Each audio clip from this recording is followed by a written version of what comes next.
तो वीडियो को शुरू करने से पहले मैं आपसे एक गुजारिश करना चाहता हूं कि आप अभी जाकर के इस चैनल को सब्सक्राइब कर लें और पास वाला बेल आइकन दबा दें और वीडियो को लाइक करना ना भूलें और अपने दोस्तों के साथ ज़्यादा से ज़्यादा शेयर करें और कमेंट सेक्शन में अपनी राय ज़रूर दें।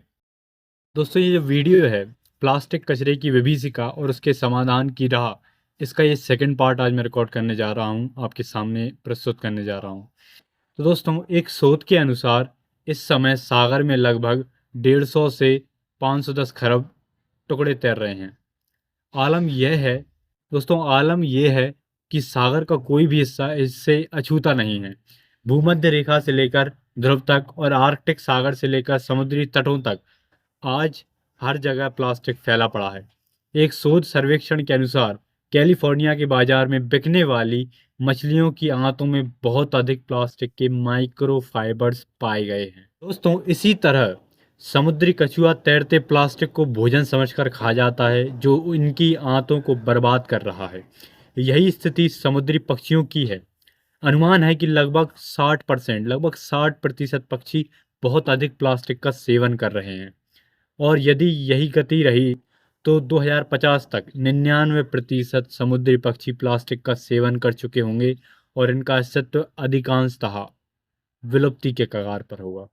दोस्तों दक्षिण एशियाई देशों के तटों पर माइक्रोप्लास्टिक प्रदूषण पर फरवरी 2023 में आई मलेशियाई अध्ययनकर्ताओं की रिपोर्ट, यानी कि मलेशिया के जो रिसर्च करने वाले लोग थे उनकी रिपोर्ट के अनुसार समुद्र में घुला प्लास्टिक भारत के तटों को प्रदूषित कर रहा है।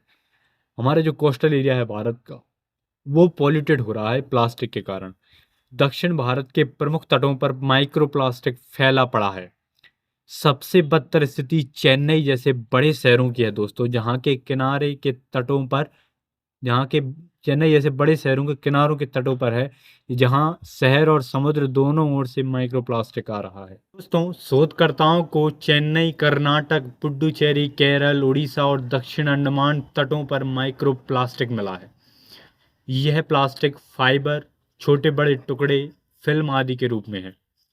इसके दो तरफा नुकसान प्रत्यक्ष देखे जा रहे हैं दोस्तों यह पर्यटन उद्योग यानी कि टूरिज्म को भी बहुत ज़्यादा नुकसान पहुंचा सकता है। ऐसे में दोस्तों पर्यटकों की संख्या बहुत कम हो सकती है। दूसरा, मानव स्वास्थ्य के लिए यह खतरा बन सकता है क्योंकि समुद्री तटों पर भारी मात्रा में नमक तैयार हो जाता है। इस नमक में माइक्रोप्लास्टिक घुलकर मानव शरीर में प्रवेश कर रहा है, एंटर कर रहा है। दोस्तों हमें यह पता होना चाहिए कि समुद्र से तैयार होने वाले नमक में भी माइक्रोप्लास्टिक की मात्रा बढ़ रही है। एक शोध के अंतर्गत तमिलनाडु के 8 जिलों से नमक के नमूने लिए गए, जिनके तटों पर समुद्री जल से तैयार किया जाता था नमक। दोस्तों जब ये जांच हुई तो पता चला कि 1 किलोग्राम में लगभग 50 से ज़्यादा प्लास्टिक के पार्टिकल्स मिले, जो फाइबर, नायलॉन, थर्मोप्लास्टिक और छोटे टुकड़ों के रूप में थे।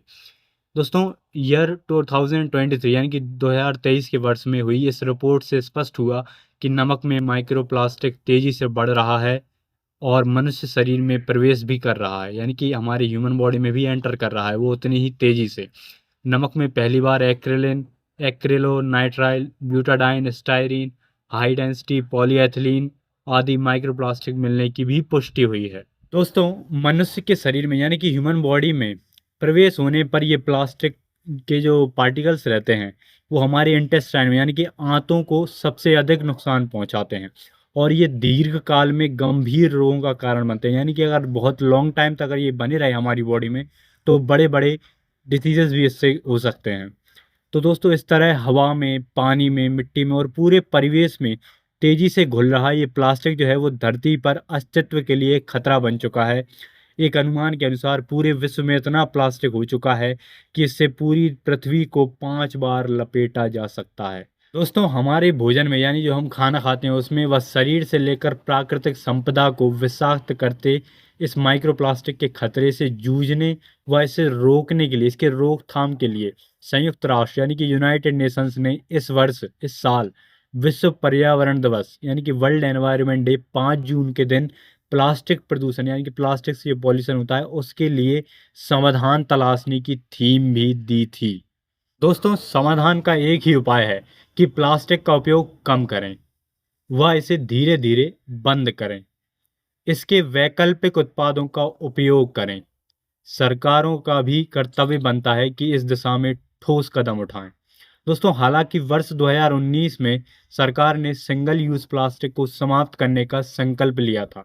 साथ ही प्लास्टिक कचरे के पृथक्करण यानी प्लास्टिक कचरे को सेपरेट कर दिया जाए, उसको संग्रहण किया, उसको सेव करके निपटाने की दिशा में, उसको एक साथ इकट्ठा करके निपटाने की दिशा में बुनियादी ढांचे को मजबूत करने का प्रयास अभी भी जारी है। दोस्तों, लेकिन ये प्रयास जनता की जागरूक भागीदारी के बिना अपनी निर्णायक परिणति तक नहीं पहुंच सकते, ये क्लियर है। दोस्तों, एट दी एंड नोट हम ये कह सकते हैं कि हर नागरिक का ये कर्तव्य बनता है कि वह एक जिम्मेदार व समझदार नागरिक की भांति प्लास्टिक की विभीषिका को समझते हुए इसके प्रति अधिकतम लोगों को जागरूक करे तथा इसके समाधान में अपना यथासंभव सहयोग दे। दोस्तों, वीडियो को लास्ट तक देखने के लिए बहुत बहुत धन्यवाद। अभी आपको क्या करना है कि चैनल को जाकर के आप सब्सक्राइब कर लें अगर नहीं किया है, और पास वाला बेल आइकन ज़रूर से दबा दें जिससे कि हर वीडियो का नोटिफिकेशन आप तक पहुंच सके। और अपने दोस्तों के साथ ये वीडियो ज़्यादा से ज़्यादा शेयर करें और वीडियो को लाइक करना ना भूलें, कमेंट करें। Thank you.